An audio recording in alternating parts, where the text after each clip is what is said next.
our guys worked so hard. We could put videos like that, well, not like this, we couldn't do that recently. We do that now. But we could put videos of our practices and our weightlifting and how hard our guys would go at it, how competitive they were. And they tried extremely hard, and they worked, and they were right there.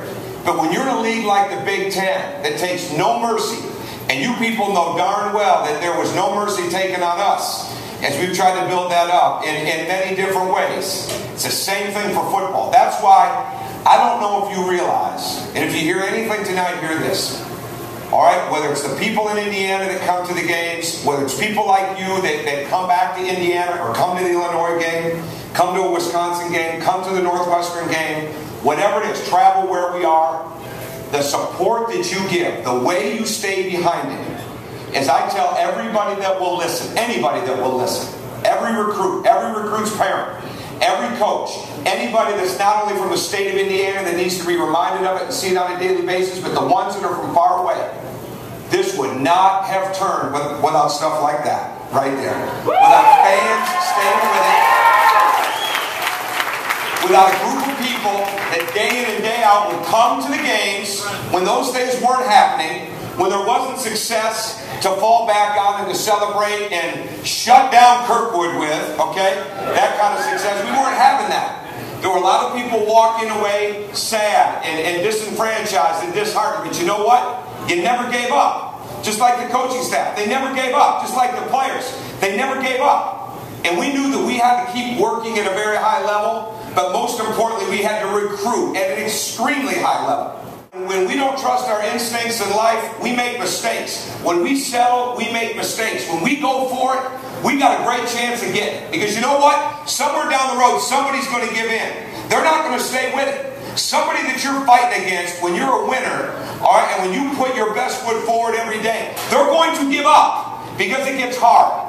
And there were many, many days that our team and our program had those days that were right there, where we could have been that dejected. We could have fallen behind. But those kids, they stuck with it. They stuck with it. And they stuck with it in large part because of the way all of you as fans stuck with it. So thank you very, very much for that. When we got to Indiana, the easiest thing to do would have been to just get focused on the present. And we had to stay focused on the present 4 years ago. There's no question about that. It was a mess. But the smartest thing we did is we started recruiting those young classes. We started recruiting 8th graders that were going to be 9th graders, 9th graders that were going to be 10th graders, 10th graders that were going to be 11th graders, and all of a sudden we had a lot of time invested in guys like Cody Zeller, and guys like Yogi Farrell, and guys like Honor Perea, guys like Ron Petz, guys like Jeremy Howell. But we had to outwork. Switching gears some more about our team right now, last spring was a huge turning point for us because we had some guys that they absolutely had to make a decision. Are they in or are they out? And I don't mean are you in the program or are you not in the program. Are you going to work to the level of being a high-level Big Ten player so we can build this thing up and get our team where it needs to be? The spring we had last year was one of the best I'd ever been around. We had a couple good ones at Marquette and it paid off. Guys like Dwayne Wade and people like that would lock in and you couldn't help but work. All right, because he would embarrass you if you weren't working the way that he was. Well, our team last spring and summer started to get some of that attitude. And a lot of, we kept waiting, when's this going to happen? When's this going to happen? They didn't exactly have a lot of leadership leading them up to that point as they were growing up. Well, all of a sudden, all those young guys got older. And they really had to kick it in, and they did. And our team got better and better, and they got closer and closer.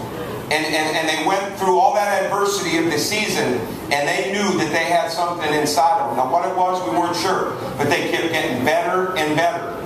And then Cody Zeller got on campus. And all of a sudden, everybody's game picked up. You know why? Because they knew it had to. Because it didn't take long for those guys to start buzzing about what those pickup games were like. And we couldn't watch them. This summer's different. We've got some different rules this summer, but all we can do is hear the water cooler talk. Hear those guys buzzing through the office, talking about this game or that game and how excited they were. And it was constant. They were always around. They were always in the gym. They were always utilizing Cook Hall. And that I know that's what Kevin's trying to get built right now. He's trying to find that leadership in those young guys and in some of the old guys so that they understand if we're not working at this, forget not beating people, we're not going to have a chance to compete on our own team. And that's what happened to our team. And it just kept on going and kept on going and kept on going.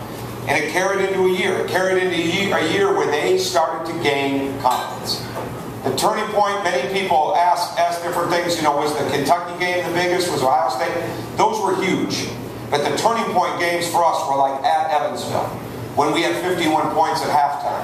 They were at NC State, when we were down 7 with 7.5 minutes to go, and find a way to come back and win the game. Those were the games. Those were the games that gave these guys belief that they could then play in Kentucky, all right, and beat them. And they learned how to put somebody away.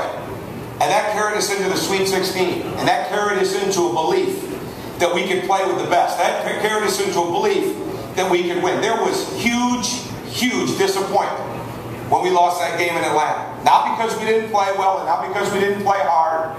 We scored 90 points and missed 5 layups in the second half. Our guys, they brought it, but they knew they could be better. And now we're starting to get the program where it needs to be. We're starting to get what any coach wants for their program, what Kevin wants for his, what Ray Lewis wants for his, is an opportunity to be in it.